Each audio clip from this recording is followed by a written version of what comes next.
కనికర పూర్ణుడా నీ కృప బాహుల్యమే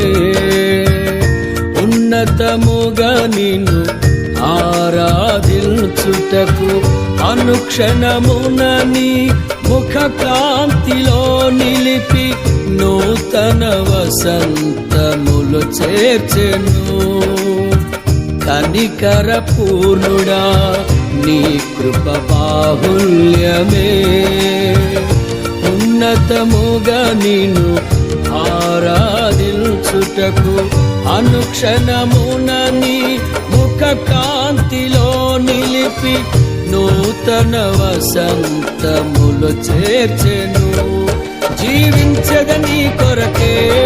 హర్షించద నీలోనే జీవించద నీ కొరకే హర్షించద నీలోనే అల్ఫా ఒమేగయైన మహిమాన్వితుడా అద్వితీయ సత్యవంతుడా నిరంతరం స్తోత్రార్హుడా